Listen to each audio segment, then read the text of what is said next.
चलिए इसे सुलझाते हैं। अक्सर जब हम किसी 75 साल पुरानी मैन्युफैक्चरिंग कंपनी के बारे में सोचते हैं तो दिमाग में क्या छवि उभरती है? वही पुरानी धूल भरी फैक्ट्रियां, भारी भरकम लोहे की मशीनें। हाँ, और चारों तरफ उड़ती चिंगारियां, राइट?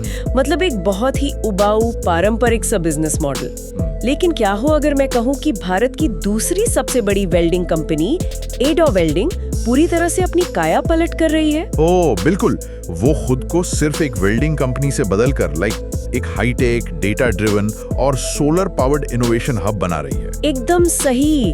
और आज के इस डीप डाइव में जो care ratings, IDBI capital, value investor India की रिपोर्ट्स और ट्रेंड लाइन के डेटा पर आधारित है, हम इसी हैरान करने वाली कहानी की तह तक जाने वाले हैं। हाँ, क्योंकि ये बदलाव ना किसी रातों रात आए विचार का नतीजा नहीं है। इसके पीछे एक बहुत ही सोची समझी योजना है जिसे हम स्ट्रैटेजिक ट्रांसफॉर्मेशन कहते हैं। राइट। और आज का हमारा मिशन यही है।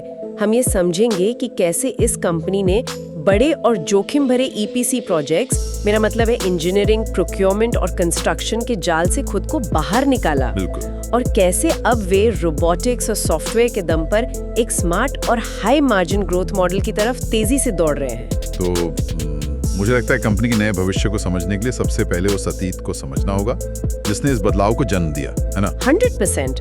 हम उस दर्दनाक सबक की बात कर रहे हैं जो कंपनी को भारी आर्थिक नुकसान उठा के सीखना पड़ा। तो शुरुआत वहीं से करते हैं। मैंने रिपोर्ट्स में पढ़ा कि जुलाई 2022 में उन्होंने oil and natural gas corporation यानी ONGC के उरन फ्लेयर्स प्रोजेक्ट का एक कॉन्ट्रैक्ट साइन किया था और इसकी कुल कीमत लगभग 123 करोड़ रुपए थी। रुको, 123 करोड़ का कॉन्ट्रैक्ट? कागजों पर तो ये किसी भी कंपनी की बैलेंस शीट चमकाने के लिए एक जैकपॉट लग रहा है। फिर ये दर्दनाक सबक कैसे बन गया? यहीं पर सारा पेंच है। देखिए, कागजों पर बड़ी रकम हमेशा मुनाफे की गारंटी नहीं होती। अगर हम इसे थोड़े बड़े नजरिए से देखें तो कोर मैन्युफैक्चरिंग और EPC ये दोनों पूरी तरह से अलग खेल हैं। अच्छा, वो कैसे? जब कोई कंपनी अपनी फैक्ट्री के अंदर मशीन या कंज्यूमेबल्स बनाती है तो तापमान, बिजली, लेबर सब कुछ उसके नियंत्रण में होता है। लेकिन EPC प्रोजेक्ट्स अक्सर दूर दराज की साइट्स पर होते हैं। राइट, मतलब जहां उनका कोई सीधा कंट्रोल नहीं होता। बिल्कुल, वहां मौसम की मार, सप्लाई चेन का टूटना, स्थानीय लेबर की समस्याएं और कई ऐसे अनियंत्रित कारक होते हैं जो कॉस्ट को एकदम से बढ़ा देते हैं। ओह, समझ गए। तो ये वैसा ही हुआ कि आप दुनिया के बेहतरीन चाकू बनाने में माहिर है, जो कि आपका कोर बिजनेस है, लेकिन अचानक से आप किसी 5 स्टार रेस्टोरेंट का पूरा किचन चलाने का ठेका ले लें। हाँ, बिल्कुल सटीक तुलना है। अपना मूल काम छोड़कर वो एक ऐसी जटिल व्यवस्था में उलझ गए जो उनकी एक्सपर्टीज थी ही नहीं। और इसका नतीजा क्या हुआ? आंकड़े बताते हैं कि H1 FY26 तक इस प्रोजेक्ट में कंपनी को कुल 61.26 करोड़ रुपए का नुकसान हुआ। बाप रे, 61 करोड़? हाँ, और सिर्फ यही नहीं, प्रोजेक्ट में हुई देरी के कारण उन्हें लिक्विडेटेड डैमेजेस यानी भारी जुर्माने का सामना भी करना पड़ा। हाल ही में उन्हें कॉस्ट ओवररन और जुर्माने के रूप में 27.92 करोड़ रुपए का भारी नुकसान अपनी किताबों में दर्ज करना पड़ा। मतलब ये पूरा पैसा राइट ऑफ हो गया। 27 करोड़ रुपए सीधे पानी में।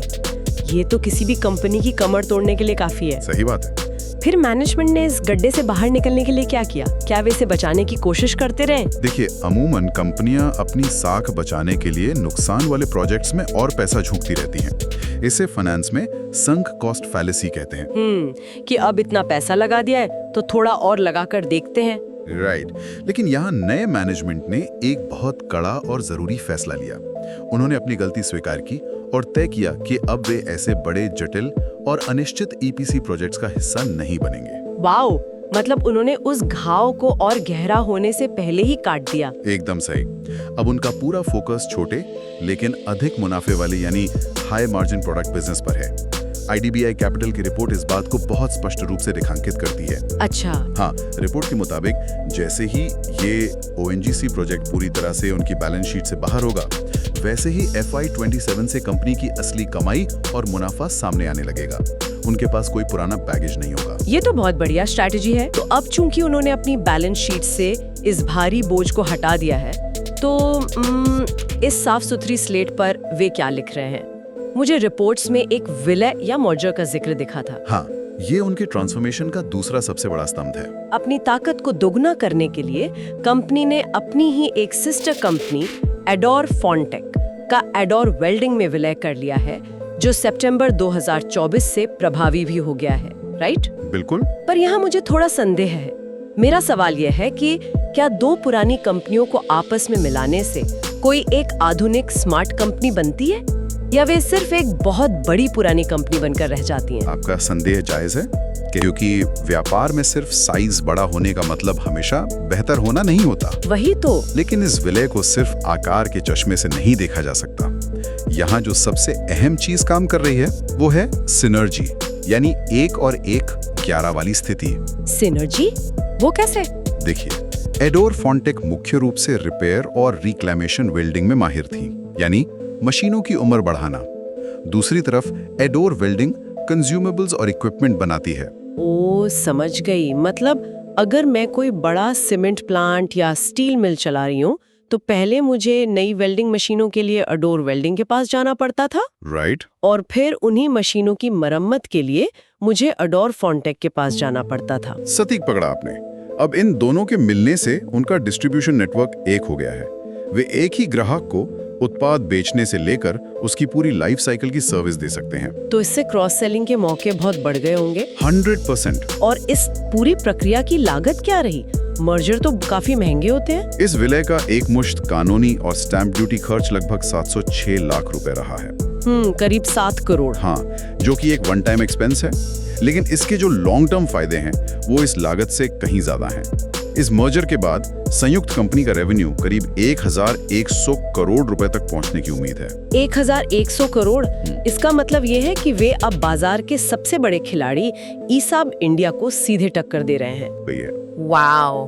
और ये मजबूत आधार तैयार करना उनके अगले और सबसे महत्वपूर्ण कदम के लिए बेहद जरूरी था, क्योंकि विलय से जो पैसा और डिस्ट्रीब्यूशन नेटवर्क मिला है उसका इस्तेमाल वे उस तकनीकी क्रांति के लिए कर रहे हैं जो इस कंपनी का भविष्य तय करेगी। हाँ, और कहानी का सबसे दिलचस्प मोड़ तो अब आता है, क्योंकि जब मैंने उनका नया प्रोडक्ट पोर्टफोलियो देखा तो मुझे अपनी आंखों पर विश्वास नहीं हुआ। मैं समझ सकता हूँ। ये अब सिर्फ आग, तार और लोहे को जोड़ने का काम नहीं रह गया है।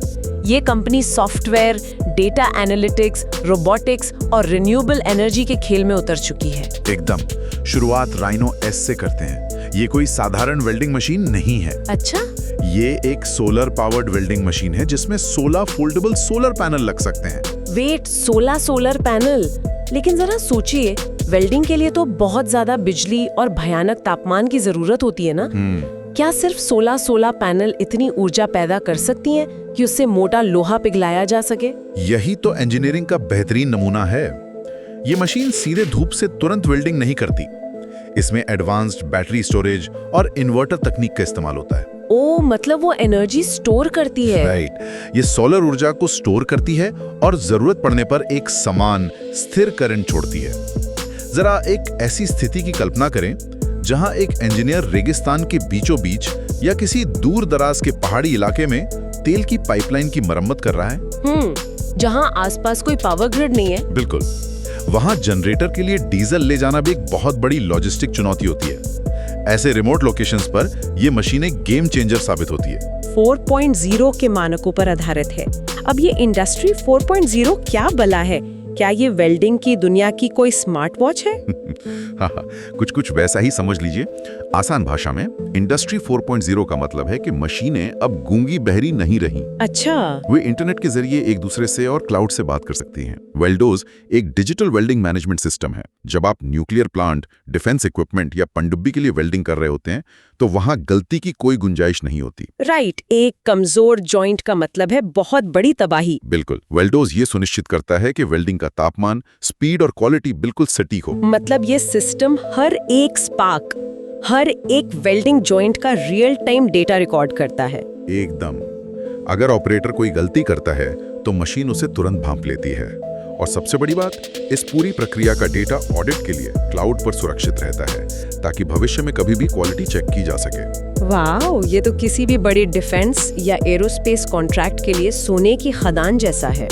और एनुअल रिपोर्ट्स ये भी इशारा करती हैं कि वे रोबोटिक्स और कोबोट्स में भी काफी आक्रामक तरीके से आगे बढ़ रहे हैं। हाँ, और यहाँ कोबोट्स यानी कोलैबोरेटिव रोबोट्स को समझना जरूरी है। ये क्या होते हैं?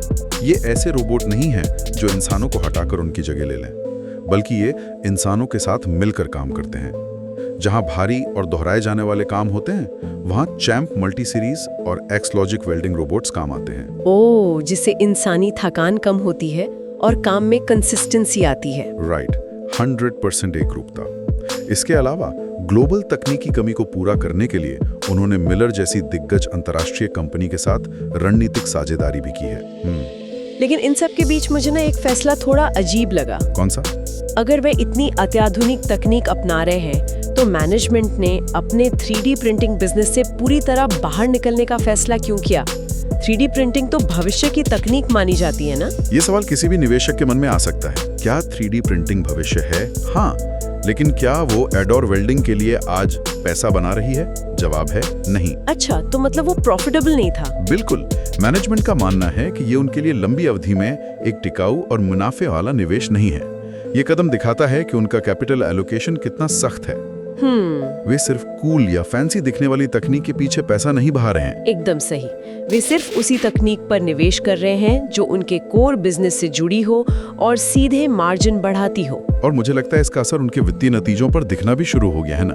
बिल्कुल दिख रहा है। इन हाईटेक और सॉफ्टवेयर आधारित उत्पादों के कारण ही Q4 FY25 में उनके प्रोडक्ट सेगमेंट का मार्जिन बढ़कर 14.3% तक पहुंच गया है। वाओ, 14.3%। हाँ, इसके अलावा न्यूक्लियर, डिफेंस और शिप बिल्डिंग जैसे अहम सेक्टर्स के लिए उन्हें खास अप्रूवल्स भी मिल गए हैं। ये ऐसे सेक्टर्स हैं जहां एंट्री बैरियर बहुत ऊंचा होता है, हर कोई इनमें नहीं घुस सकता। राइट, लेकिन एक बार आप इन अप्रूवल्स को हासिल कर लेते हैं तो आपकी ऑर्डर बुक सालों साल के लिए सुरक्षित हो जाती है। 100%। तो इन सब आंकड़ों का जमीनी मतलब क्या है?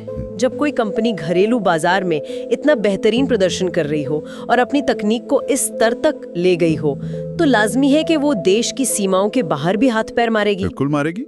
और इसी से हम अपने अगले बिंदु पर आते हैं, उनका ग्लोबल विजन और अगले 4 सालों का महत्वाकांक्षी लक्ष्य। हाँ, क्योंकि एडोर वेल्डिंग अब खुद को सिर्फ एक भारतीय कंपनी तक सीमित नहीं रखना चाहती।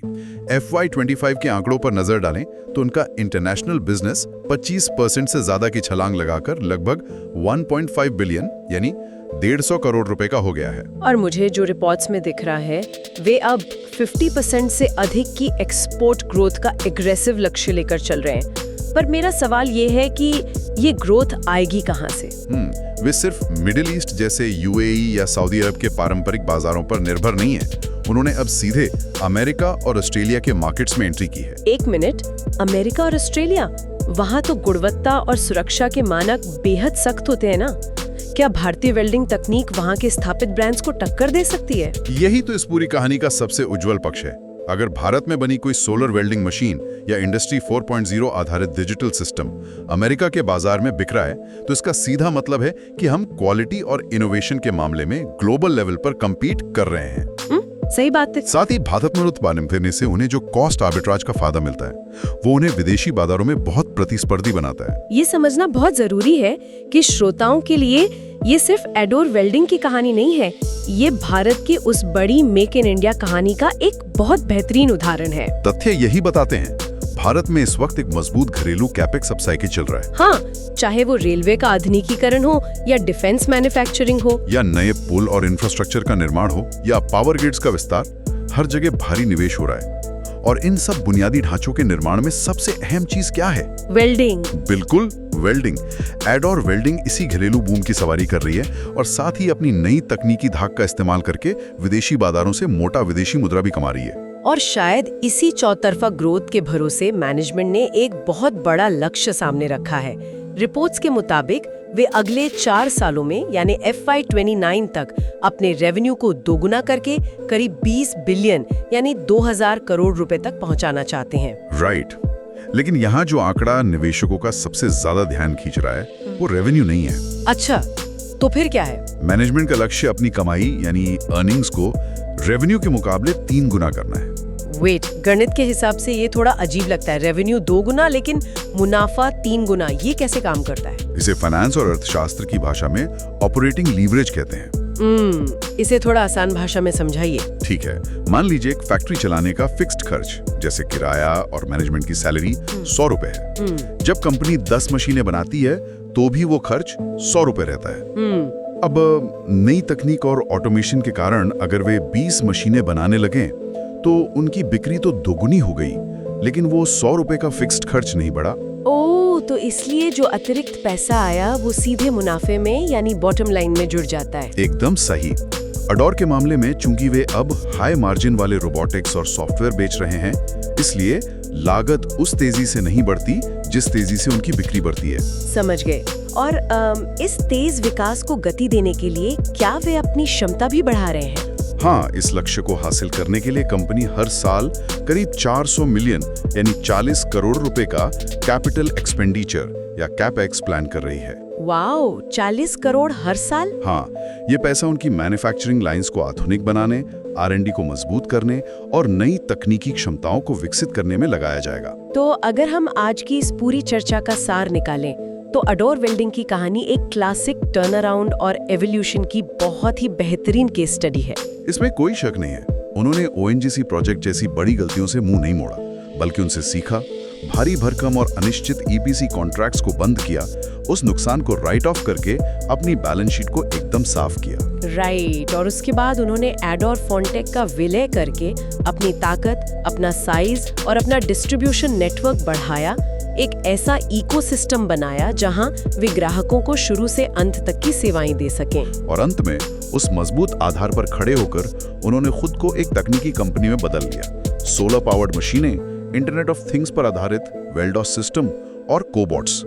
इसी हाईटेक मॉडल के दम पर वे अब अमेरिका जैसे विकसित देशों में एक्सपोर्ट कर रहे हैं। ये वाकई में एक पारंपरिक और आम नजरिए से बोरिंग इंडस्ट्री का बहुत ही रोमांचक ट्रांसफॉर्मेशन है। बिल्कुल।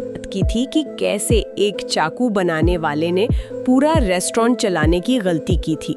एडोपोड ने वो गलती सुधार ली है। वे वापस अपनी भट्ठी और अपने कारखाने में लौट आए हैं, लेकिन इस बार उनका औजार सिर्फ लोहे और आग से नहीं बना है, वो लेजर, डेटा और माइक्रोचिप से लैस है। सही बात है। जरा इस बारे में सोचिए, अगर एक 75 साल पुरानी विशुद्ध रूप से पारंपरिक वेल्डिंग कंपनी आज इतनी खामोशी से खुद को एक IoT और सोलर टेक्नोलॉजी हब में बदल सकती है, तो हमारे आसपास हमारी अर्थव्यवस्था में ऐसे और कितने उबाऊ और पारंपरिक उद्योग होंगे जो नजरों से दूर खुद को 21वीं सदी की अत्याधुनिक टेक कंपनियों में बदल रहे हैं। ये बहुत सोचने वाली बात है। और कहीं हम सिर्फ सॉफ्टवेयर और AI कंपनियों के शोर में इन छिपे हुए तकनीकी दिग्गजों को पहचानने में देर तो नहीं कर रहे? इसी विचार के साथ आज की हमारी ये केस स्टडी यहीं समाप्त होती है। फिर मिलेंगे एक नए विषय और एक नई कहानी के साथ।